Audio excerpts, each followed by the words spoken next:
생명의 샘가 이영훈 목사입니다. 오늘은 2월 4일 토요일이죠. 샘가에서는 요나서를 묵상하는데 오늘이 네 번째 시간입니다. 3장 1절에서 10절까지 심판, 선포와 회개라고 하는 주제입니다.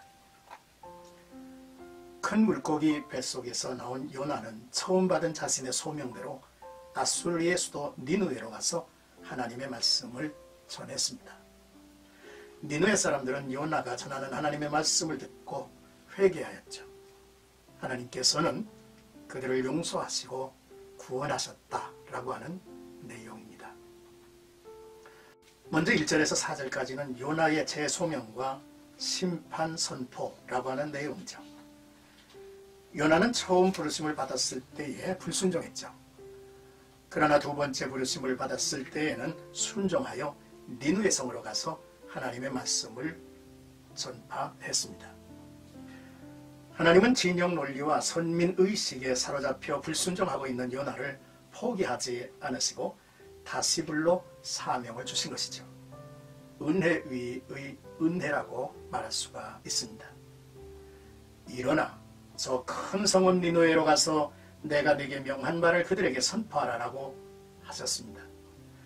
요나는 죽음의 고비를 넘기는 위기를 겪은 후에 다시스로 향하다가 니느웨로 방향을 바꿨고 또 불순종을 순종으로 바꿨습니다. 이 모든 일은 하나님이 하신 일이죠. 요나는 큰 바람과 큰 물고기 사건을 통해서 순종하는 신앙인이 되었죠.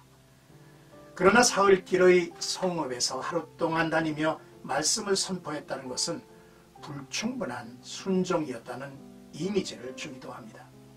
하지만 하나님의 말씀의 즉각적인 순종은 부흥을 신속히 이루는 것이며 말씀을 선포하는 자의 역할이 얼마나 중요한가를 보여주고 있습니다. 로마서 10장을 보면 누구든지 주의 이름을 부르는 자는 구원을 받으리라. 그런즉 그들이 믿지 아니하는 이를 어찌 부르리요? 듣지도 못한 이를 어찌 믿으리요?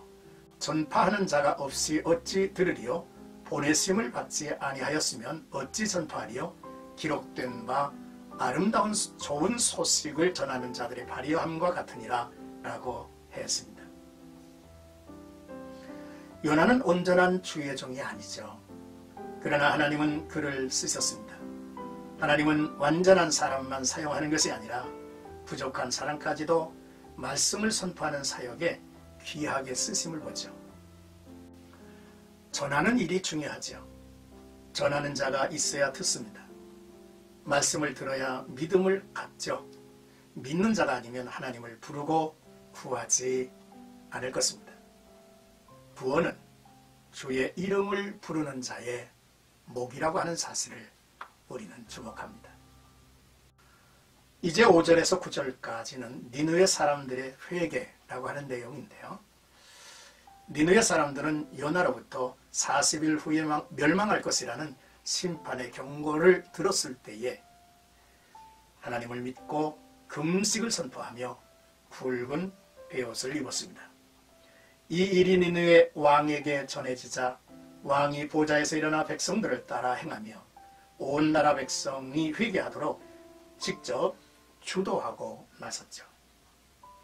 7절에서 9절을 보면 왕과 그의 대신들이 조서를 내려 니느웨에 선포하여 이르되 사람이나 짐승이나 소떼나 양떼나 아무것도 입에 대지 말지니 곧 먹지도 말 것이요 물도 마시지 말 것이며 사람이든지 짐승이든지 다 굵은 베옷을 입을 것이요 힘써 하나님께 부르짖을 것이며 각기 악한 길과 손으로 행한 강포에서 떠날 것이라. 하나님이 뜻을 돌이키시고 그 진노를 그치사 우리가 멸망하지 않게 하시리라. 그렇지 않을 줄을 누가 알겠느냐 한지라 라고 하셨죠. 왕과 그의 대신들이 조서를 내려 니느웨에 선포했다는 것이죠. 온 백성과 심지어 짐승까지 금식을 명했고 왕이 굵은 베옷을 입고 겸손히 제에 앉았습니다. 스스로 죄인임을 고백하고 백성에게 하나님께 부르짖어 회개하라, 죄악에서 떠나라 라고 했죠. 말씀 선포의 열매는 회개입니다. 하나님의 은혜 깨닫고 그리스도께로 돌아오는 것이 열매죠. 왕의 초소에서 주목되는 것은 하나님이 뜻을 돌이키시고 그 진노를 그치사 우리가 멸망하지 않게 하시리라. 그렇지 않을 줄을 누가 알겠느냐. 라는 왕이 막연한 가능성마저 붙잡아 보려는 간절한 믿음과 소망, 하나님의 긍휼을 구하는 마음을 보여준다는 것이죠. 이제 마지막으로 10절 니느웨 사람들에 대한 하나님의 응답, 하나님의 용서입니다. 구원은 여호와께 속하였나니라는 요나의 기도처럼 멸망받을 니느웨를 구원하신 이는 하나님이십니다.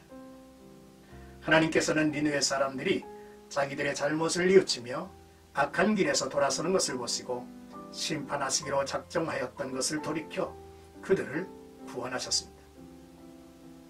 이는 하나님의 은총과 자비가 이스라엘에 한정된 것이 아니라 이방 사람들이라도 하나님을 믿고 진정으로 회개하면 구원하신다는 것을 분명하게 보여주고 있습니다.